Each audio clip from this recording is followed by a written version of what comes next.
Cuma Siap, Paman. aku mau konsultasi aja sih sebenarnya dengan Iya. keawaman saya, kan Iya. gitu ya.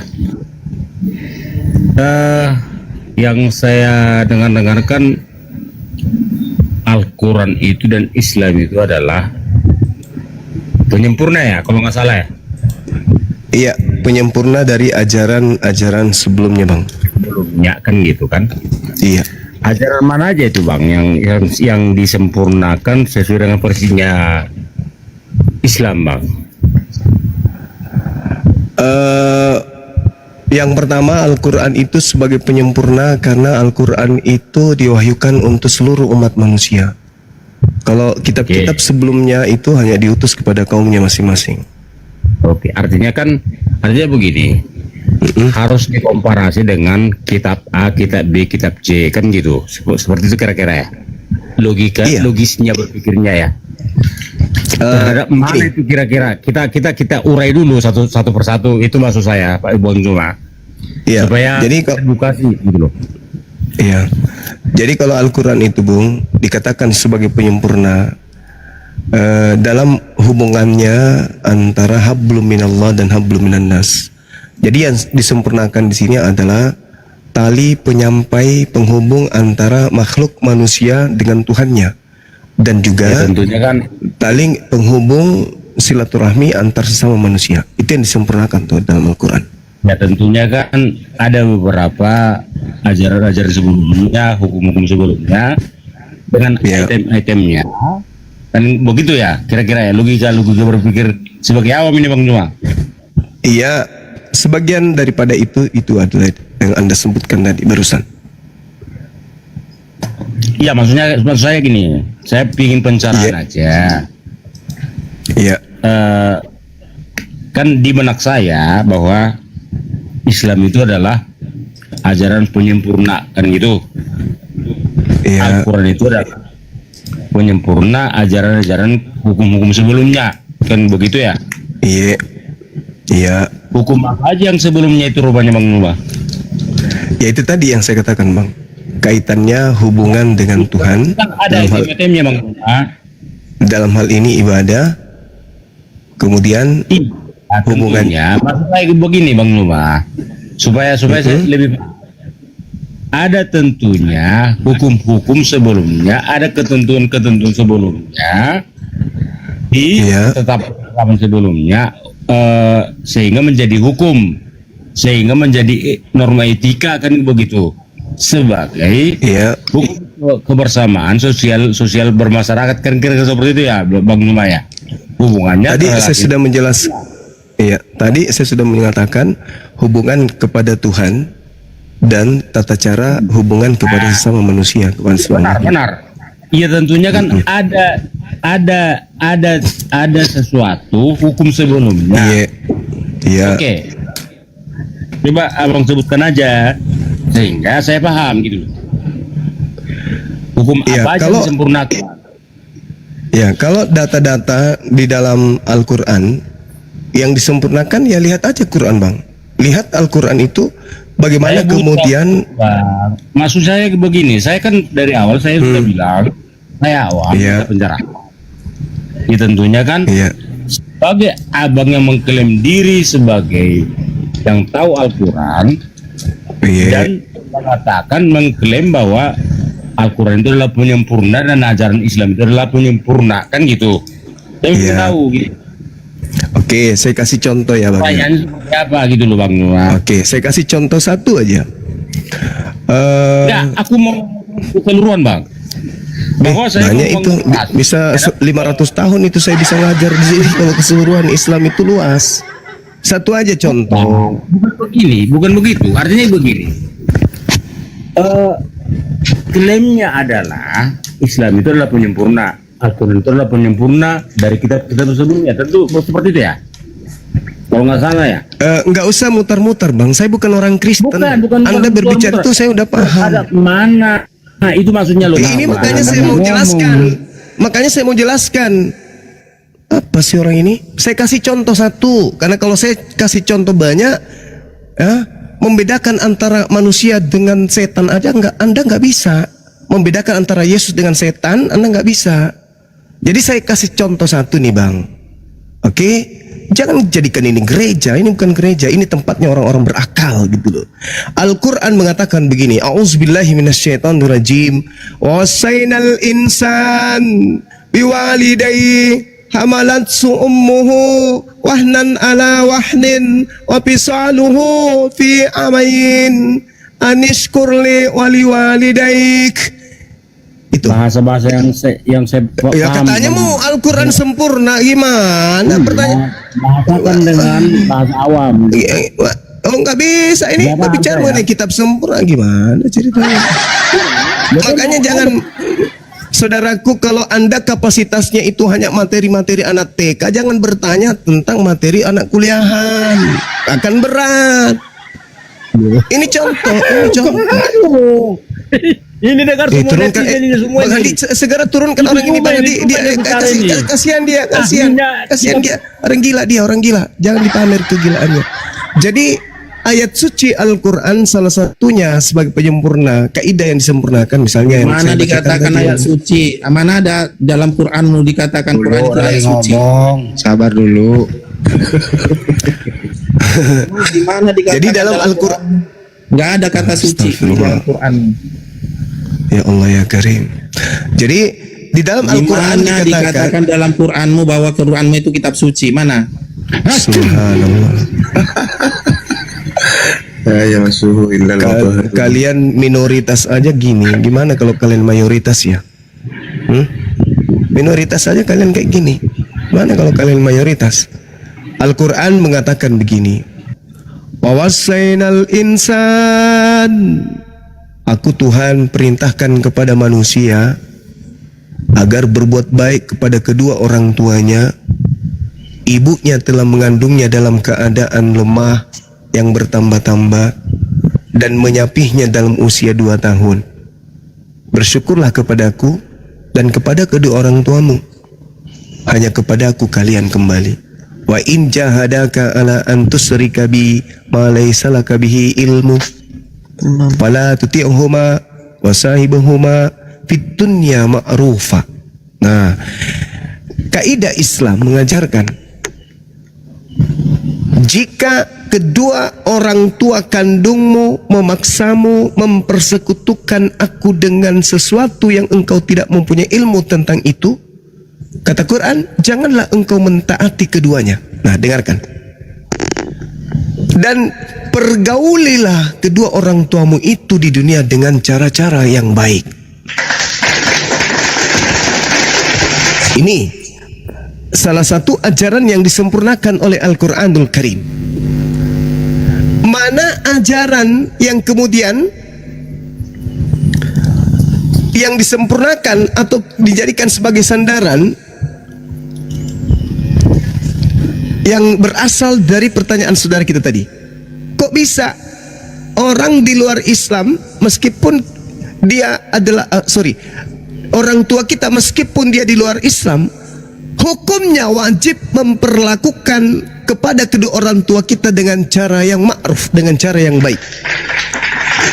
Bagaimana ajaran sebelumnya? Ajaran sebelumnya, bunuhlah bila mana mereka mengajarkan menyembah selain daripada aku. Bahkan Yesus mengajarkan kalau orang tidak membenci ibunya, ayahnya, mereka tidak bisa jadi pengikutku. Satu aja. Nah, sekarang Anda bantah itu. Bantah. Ada nggak bantahannya dalam ajaran kalian? Silakan Anda tunjukkan. Oh, ada Bang Suma. Mana? Hormatilah kedua orang tuamu. Itu apa? Tatarannya apa? Tatarannya hukum Torah. Hukum Torah masih berlaku? Enggak berlaku lagi. Berarti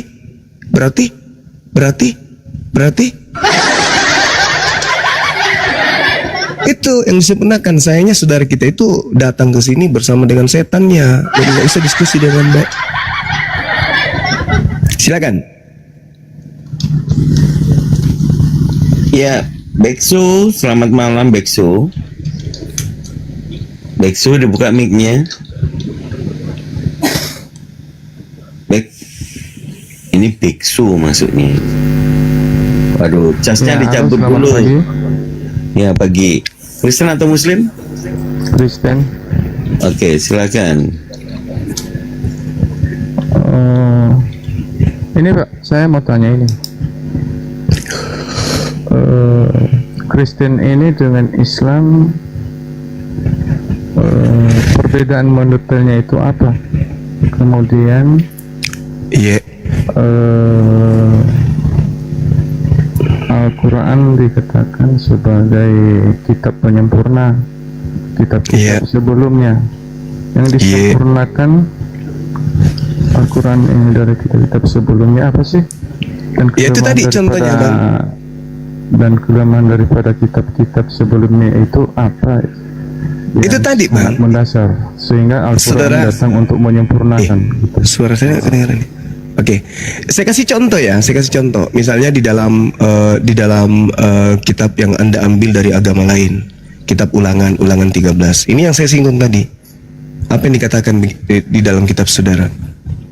Gini, apabila saudaramu laki-laki, anak ibumu, atau anakmu laki-laki, atau anakmu perempuan, atau istrimu sendiri, atau sahabat karibmu membujuk engkau diam-diam, ya, untuk dari tengah-tengahmu dengan katanya, mari kita berbakti kepada Tuhan lain yang tidak dikenal olehmu atau oleh nenek moyangmu. Salah satu ilah bangsa-bangsa sekelilingmu, baik yang dekat kepadamu maupun yang jauh daripadamu, dari ujung bumi ke ujung bumi. Maka janganlah engkau mengalah kepadanya, janganlah engkau mendengarkan dia, janganlah engkau merasa sayang kepadanya, janganlah engkau mengasihi dia, janganlah kau menutupi kesalahannya, tetapi bunuhlah dia. Tuh, Itu dari ulangan berapa tadi? itu ulangan 13. Itu ulangan 13. Ya. Jadi faktanya dalam praktek kehidupan sehari-hari itu tidak terterapkan sama sekali. Berarti orang yang memiliki kitab ini tidak mengikuti perintah Tuhannya berarti. Jadi itu sebenarnya kalau saya sih sebenarnya bukan ahli kitab, bukan ahli daripada kitab Injil atau Taurat ini sebenarnya sih.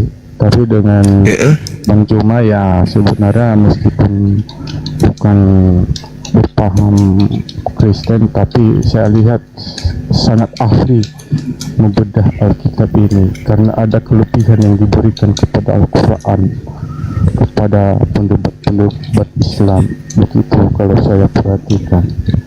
Jadi kalau ahli-ahli Taurat, ahli-ahli daripada kitab Injil itu sebenarnya sih di dalam ada sih orang-orangnya, tapi kayaknya dari pihak eksternal seorang pendebat dari Islam maha ahli lagi saya perhatikan. Begitu kira-kira.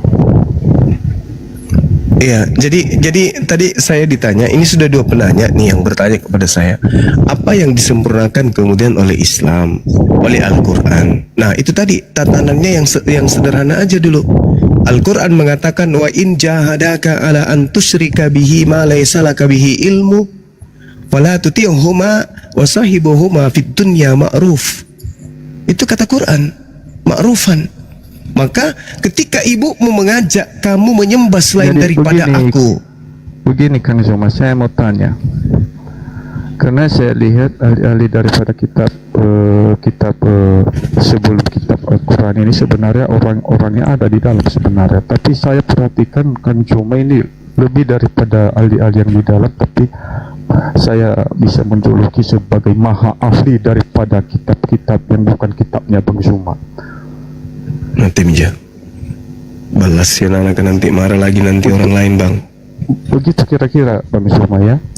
Bang Zuma seorang yang lebih maha ahli lagi sebagai maha kuasanya Allah negeri Mekah.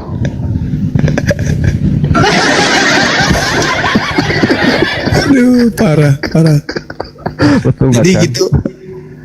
Wa in jahadaka ala an tusyrika bihi ma laysa laka bihi ilmu fala tuti'huma wa sahibuhuma fid dunya ma'rufa. Jadi Al-Quran mengajarkan ketika ibu kandung atau ayah kandung mengajarkan kita menyembah selain daripada Allah, Kata Al-Quran, tetaplah pergauli kedua orang tuamu dengan cara yang baik. Kata Quran. Benar, Kang Somad. Itu Nah, pun tapi kalau di ada dalam kitabnya orang Kristen yang diambil, yang dicuri dari agama Yahudi, itu perintahnya agar dibunuh. Orang tuanya agar faktanya, dibunuh. Kalau mengajarkan implementasi dalam kehidupan berarti sehari-hari, implementasinya tidak dalam terbukti. kehidupan sehari-hari orang Kristen konon justru mempraktikkan isi Quran. Meninggalkan isi kitabnya yang mereka curi dari Yahudi. Di dalam Lukas 14 nomor 16, nomor 16 apa nomor 26, Lukas 14 nomor 26. Jika seorang datang kepadaku dan dia tidak membenci ibu kandungnya, dia tidak bisa menjadi muridku. Implementasinya, prakteknya dalam hidup sehari-hari, ternyata Kristen tidak taat itu. Berarti Kristen lebih cenderung kepada ajaran yang disempurnakan, yaitu Al-Quran. Umat Islam memang luar biasa dengan Al-Qurannya. Ternyata orang Kristen tidak taat kepada kitab yang dicuri dari Yahudi, lebih taat kepada Al-Quran. Masalah generasi. Artinya Al-Quran itu memang cocok untuk kemanusiaan, cocok dengan keprimanusiaan. Tidak cocok dengan tidak sama seperti kitab yang lain cocok dengan kebinatangan. Segala sesuatu bisa dimakan. Omnivora. Masalah generasi. Oke, saudara-saudara, silakan kalau ada yang masih mau benjol kepalanya di sini, mau menghujat, silakan.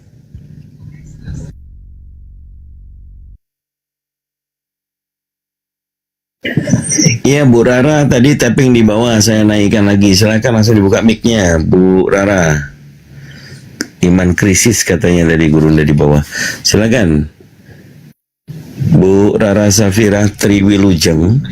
Bukan Ibu, Pak. Oh, bukan Ibu. Bang Zuma. Ya, silakan Saudara Rara.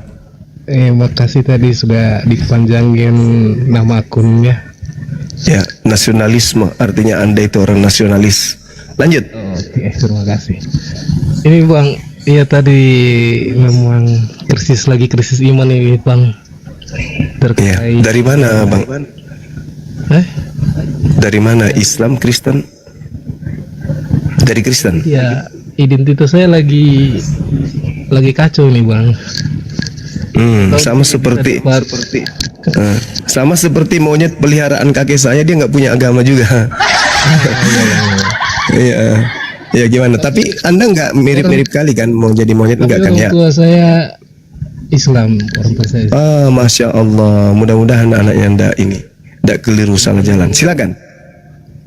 Jadi begini Bang, untuk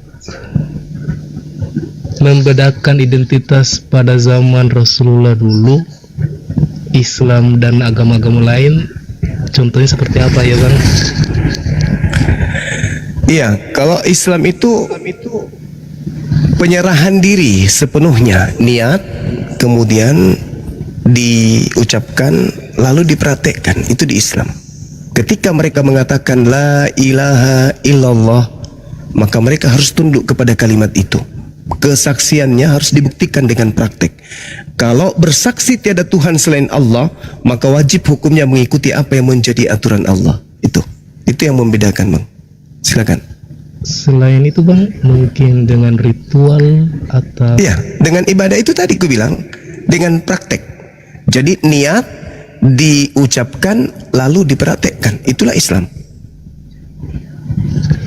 Jadi kalau sekarang kan terkait misal sholat, Iya. mungkin pada zaman dulu sholat itu sebagai pembeda identitas agama-agama lain. Jadi kalau seorang sholat, berarti dia Islam.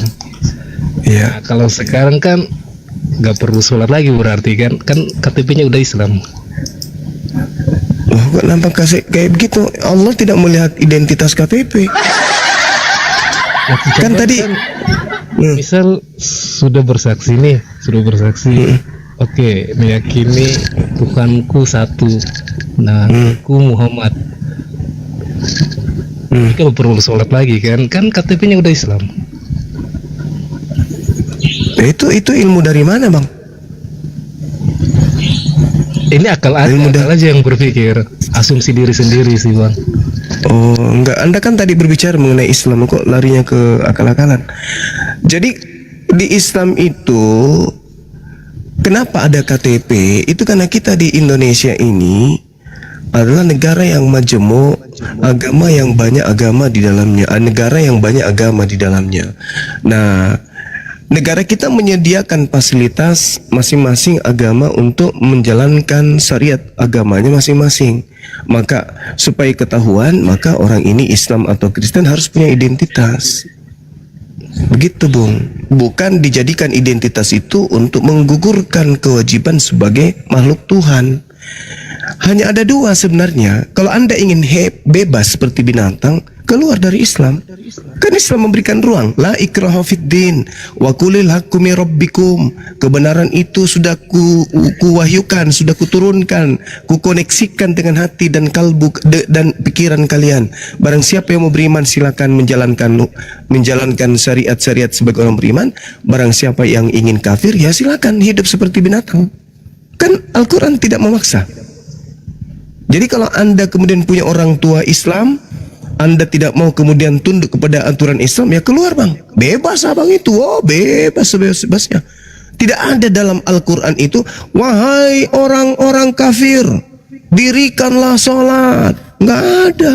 Wahai orang-orang kafir, berpuasalah kamu sebagaimana orang-orang yang beriman berpuasa. Nggak ada. Orang kafir mah bebas. Malah Al-Quran mengatakan ulaika hum syarrul bariyah. Orang kafir itu lebih bebas dari binatang. Mau ngapain aja bebas, nggak ada yang larang. Mau ngapain bebas, pokoknya dia mau apapun bebas orang kafir itu. Nggak ada paksaan. Nah, kalau tidak mau seperti itu, maksudnya kalau misalnya masih mau tunduk kepada pencipta langit dan bumi ya di Islam. Tapi kalau sudah tidak mau tunduk, silakan Anda keluar dari Islam. Pintu terbuka lebar, gitu, Bang. Gak gitu, Bang. Maksudnya kan untuk kalau kita untuk bersifat seperti hewan, manusia juga kan bisa membuat aturan, Bang. Contohnya di Indonesia juga punya aturan tersendiri, kan. Jadi menurut abang gimana itu kalau kayak gitu? Coba begini, Bang. Coba yakin. Anda sudah beristri? Saudara saya ini, Anda sudah punya istri? Hah? Belum? Belum, Bang.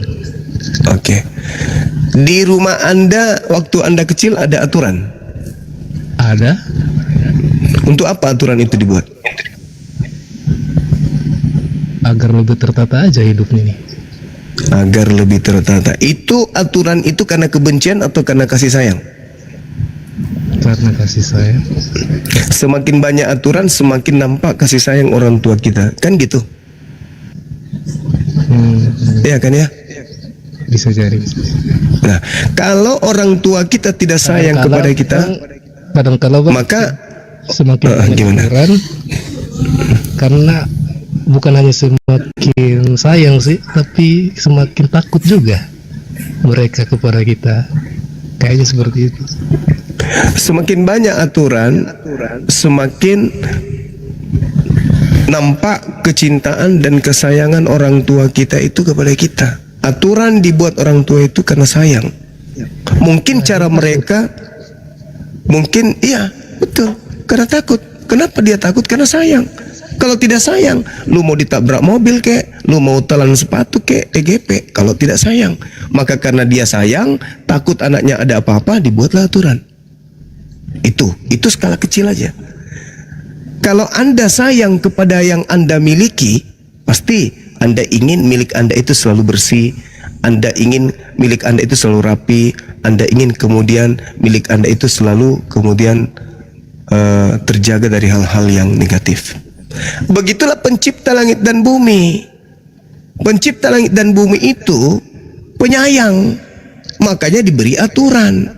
Karena manusia itu ada 3 unsur yang mutlak ada dimiliki oleh manusia. suka ataupun tidak. Yang pertama, manusia diberi akal, memiliki kecerdasan. Manusia itu tingkat intelijensinya ada. Itu manusia, tidak seperti hewan, seperti monyet.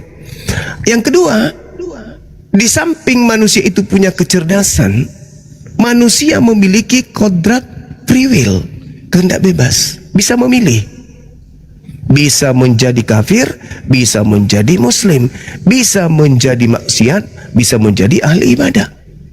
Tidak seperti monyet, tidak bisa menjadi ahli ibadah dalam perspektif pandangan manusia.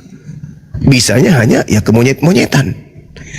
Yang ketiga, suka ataupun tidak suka manusia itu, dia akan diuji. Jadi yang pertama, manusia itu dibekali tingkat intelijensi, kecerdasan, logika, akal. Yang kedua, manusia juga diberi kehendak bebas. Yang ketiga, manusia juga diuji. Jadi kalau manusia tidak menggunakan kemudian akal sehatnya, lalu kemudian dia rapuh di dalam memilih antara baik dan buruk, lalu dia diuji, bisa dia jadi binatang, bisa. Kenapa? Karena dia tidak tahan uji. Begitu kawan, itu keadaan. Gimana bang kalau manusia itu bisa menyesuaikan? Maksudnya katanya, maksudnya tindakan yang dia lakukan itu sesuai dengan situasinya bang. Dia bisa jadi binatang kalau misal seperti dia di tengah hutan atau bagaimana lagi, dia bisa jadi hewan buas ya bang. Bisa jadi malaikat. Bukan ke situ larinya. Bukan begitu. Larinya itu bukan ke situ. Maksudnya seperti binatang itu, ia tidak menggunakan akal sehat di dalam menelaah tentang konsep bertuhan. Kalau di hutan dia buas seperti binatang, itu karena dia manusia yang dikasih akal tadi. Kalau dia di hutan tidak ada akalnya, ya sama seperti kera. Makan kelapa, membuka kelapa, batok kelapa dengan gigi. Itu yang dimaksud. Tapi bukan pada prinsip di situ. Maksudnya adalah manusia itu punya akal. Kemudian manusia itu memiliki pilihan, bisa taat, bisa ingkar. Yang kedua, dia bisa diuji. Contoh misalnya, dia diberi akal. Akhirnya setelah diberi akal, dia diuji dengan kemiskinan, kesengsaraan. Setelah dia diuji dengan kesengsaraan, dia ogah beribadah. Karena dia dikasih pilihan antara taat dengan tidak taat. Dia diuji dengan kemiskinan, itu mutlak karena Tuhan punya mau. Diuji dengan kemiskinan, maka dia punya pilihan antara taat kepada Tuhan atau dia tidak taat kepada Tuhan. Aku kan miskin, setiap aku berdoa nggak pernah dikabulkan. Saya usaha gugur, ngapain saya ibadah? Nah itu pilihan. Maka dia tidak jadi ibadah. Itu pilihan. Itulah manusia. Tapi manusia yang punya akal, setiap kali dia gagal dalam mencapai apa yang diinginkan, selalu bersandar kepada konsep ketuhanan. Oh, Sang Maha Pencipta yang menyediakan harta, yang menyediakan kerja, yang menyediakan kemudian fasilitas, itu sedang tidak ingin memberikan kepadaku saat sekarang. Maka aku tetap harus bersabar. Itu orang yang menggunakan akal dan memilih tetap bertuhan. Tapi orang yang tidak menggunakan akal, ia punya potensi untuk tidak taat lagi kepada Tuhan. Karena kita memiliki kodrat itu.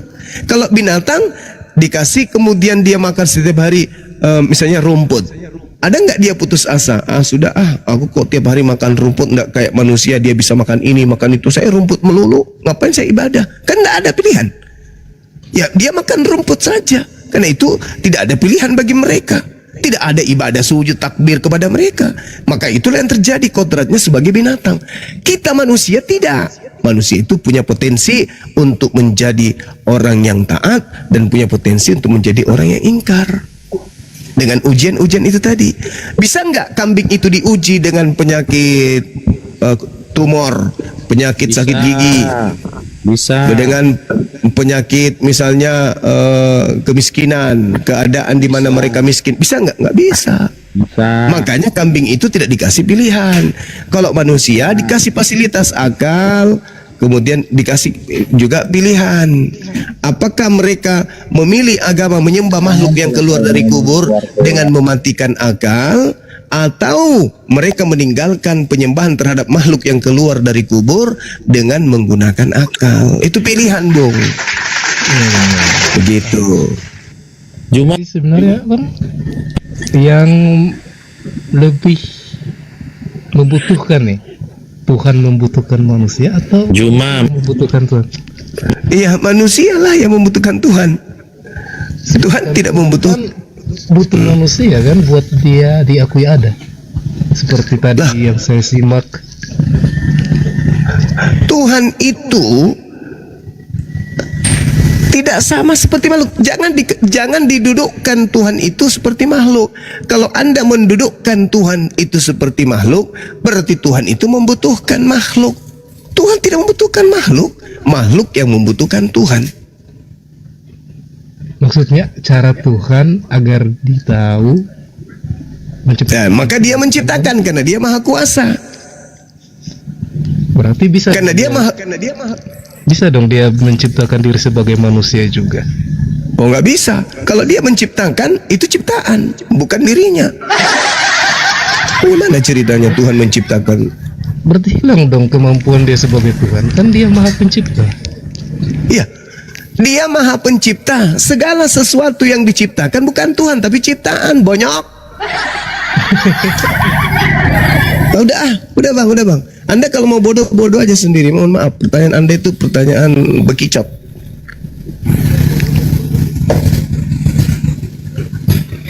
Tuhan menciptakan Tuhan. Bahlul.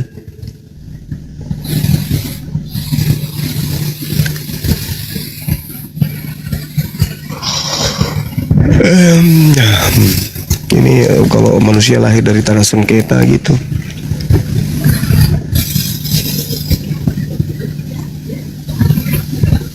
Dari tanah wakaf. Bukan.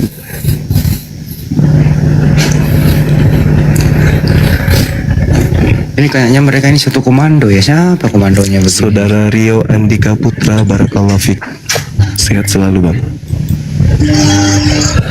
Assalamualaikum dan sumaku.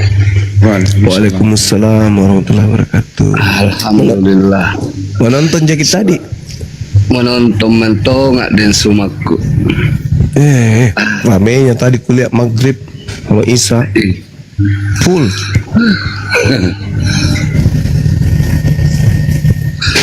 Jadi hotel-hotel ini dan Sumarto sebenarnya ya apa sih yang menceritakan kitabmu tentang keajaiban dunia? Di Quran saya banyak. Itulah. Ini aja lakukan dan semua. Ya. Makasih banyak. Assalamualaikum. Waalaikumsalam warahmatullahi wabarakatuh.